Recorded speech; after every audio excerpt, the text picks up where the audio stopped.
mereka berangkat, waktu gelap mereka mandek. Ketika di Islam dilihat ada untungnya, rame-rame teriak Islam. Asal ada untungnya, Pak, saya Islam Pak, KTP saya aja Islam. Waktu ada untungnya. Tapi ketika diminta berjuang, dituntut berkorban, yang lain dulu dah, yang lain dulu. Nah, kalau ilmu sudah ditarik, timbul ekses berikutnya. Apa kata Nabi? Wa yuzharul jahlu, nampak kebodohan di mana-mana. Lantaran ulama tidak ada yang menjelaskan halal haram, hak batil, ma'ruf munkar, tidak ada. Orang hidup menurut seleranya, timbul permissive society. Terjadi pergeseran nilai. Akibatnya kata Nabi, wa yabshu zina wa yushrabal khamr. Maka zina pun dikerjakan terang-terangan. Arak jadi minuman kebanggaan. Sebagian anak muda belum bangga kalau belum bisa mabok. Yang nggak mabok dianggap kolot, kampungan lo. Bikin malu baru kena segelas sejodoh miring. Cengeng, teman kita no hebat sampai nyungsep di comberan. Yang nyungsep hebat. Terjadi pergeseran nilai. Lantaran apa? Ilmu ditarik, ulama banyak wafat, minat orang belajar agama berkurang. Maka sekali lagi bersyukurlah kita bangsa Indonesia punya ulama dan punya umarok. 3 warisan Nabi yang perlu kita pelihara jikalau kita cinta kepada beliau: Quran, Sunnah, dan ulama. Kemudian yang terakhir, orang yang cinta sesuatu tentu dia mengikuti, mencontoh yang dia cintai. Jikalau kita cinta kepada baginda Nabi, sekurang-kurangnya kita mencontoh pola kehidupan beliau. Saudara remaja cinta kepada Michael Jackson umpamanya, tentu lalu timbul gairah nyontoh. Ini Michael Jackson, bajunya potongannya bagaimana? Bikin. Kacamatanya model bagaimana? Beli. Rambutnya bagaimana? Oh, sebelah cukur sebelah enggak, bikin. Pokoknya pantas enggak pantas nyontoh.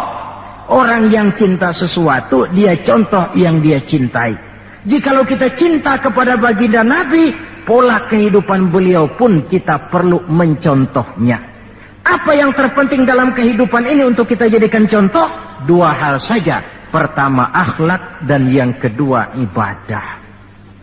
Kita tahu akhlak beliau bukan cuma manusia, Allah yang puji. Wa innaka la'ala khuluqin azim. Engkau wahai Muhammad benar-benar berada di atas budi pekerti yang sangat luhur. Kalau Allah saja sudah memuji, apalah artinya pujian kita manusia ini? Allah saja memuji beliau, apalah artinya pujian kita ini? Tidak cuma teman, lawan pun mengagumi ketinggian akhlaknya. Kalau orang berakhlak kepada teman barangkali masih wajar, tapi berakhlak kepada musuh, ini yang tidak semua orang bisa. Pernah selesai sholat zuhur, beliau tidur di bawah pohon korma. Datang orang kafir namanya Da'sur menghunus pedang. Muhammad, kemarin banyak temanmu, boleh jadi kau bertingkah. Sekarang kau sendiri, kalau saya tebas batang lehermu, siapa yang akan tolong kamu? Dengan tenang beliau menjawab, Allah yang akan menolong saya. Kalimat Allah kalau diucapkan oleh orang yang jiwanya bersih, pengaruhnya lain. Da'sur gemetar seluruh badannya mendengar kalimat Allah. Keringat dingin bercucuran sampai tangan licin, pedang terlepas. Jatuh pedang itu, diambil oleh Nabi. Kalau sekarang aku yang tebas batang lehermu Da'sur, siapa yang akan tolong kamu? Dalam gemetar dia bilang, enggak ada ya Rasul, kecuali kalau anda mau memaafkan saya, maafin ya. Nabi menyerahkan pedang, bawa pulanglah kembali ke rumahmu. Jangan ulangi lagi perbuatan macam ini. Begitu mudah beliau memaafkan orang yang nyata-nyata mau menghabiskan nyawanya. Kita kadang persoalan yang sedikit saja marah, suka berlaku perpanjangan waktu. Nggak cukup perpanjangan waktu, bisa ditambah perpanjangan generasi. Gara-gara jengkel sama bapaknya, anaknya kagak boleh main. Lu jangan main ke rumah temen lu si Pulan, kenapa? Gue lagi kesel sama bapaknya. Kesel sama bapaknya, anak nggak boleh main. Ini kan sudah ditambah oleh perpanjangan generasi namanya.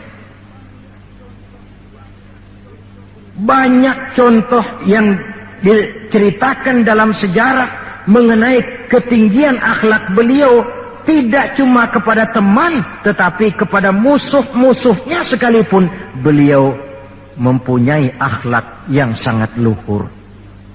Dan akhlak inilah penilaian orang di dalam kehidupan kita. Seorang rendah yang akhlaknya tinggi jauh lebih baik daripada seorang besar dan tinggi, dalam arti entah jabatan, harta, kekuasaannya, tetapi berakhlak dan bermoral rendah. Dan jangan lupa, kehancuran suatu bangsa selalu dimulai dengan kehancuran moral daripada bangsa itu sendiri. Kita cukup prihatin yang hidup di abad 20 ini, insya Allah lah kita nggak akan mengalami banjir sebesar banjirnya Nabi Nuh.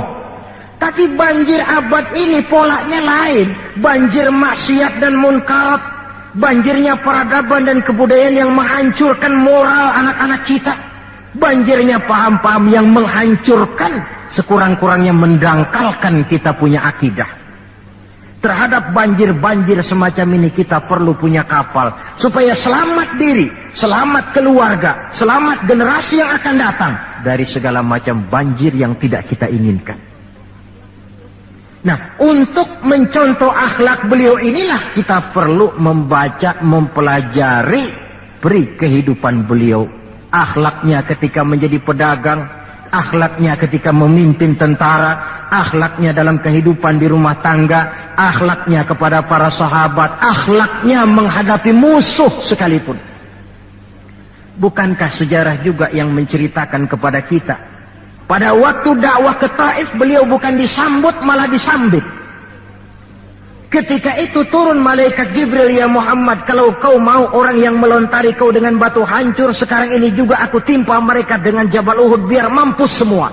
Kata Nabi, jangan ya Jibril, saya ini diutus bukan untuk menghancurkan orang, saya ini rahmatan lil alamin. Jadi mau kamu apa?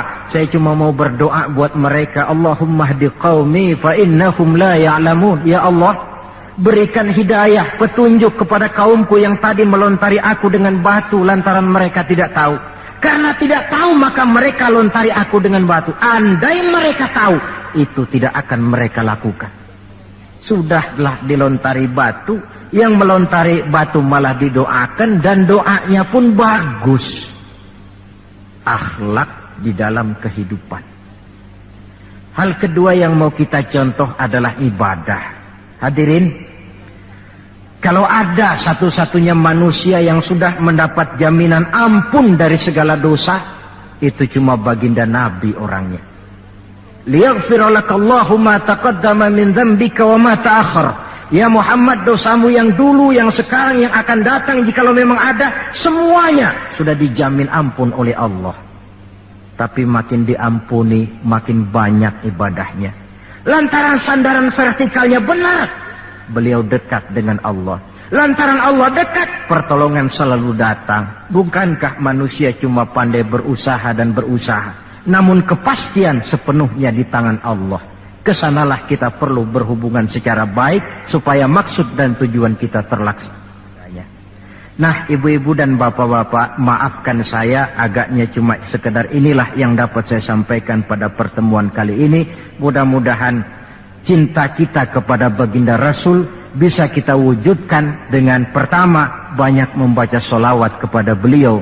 Yang kedua, menjaga warisan yang beliau tinggalkan, Quran, sunnah, dan ulama. Dan yang ketiga, mencontoh beliau sesuai dengan batas kemampuan kita sebagai manusia. Sekian dan demikianlah, lebih kurang mohon maaf. Usikum wa iyaya bitaqwallah. Wassalamualaikum warahmatullahi wabarakatuh.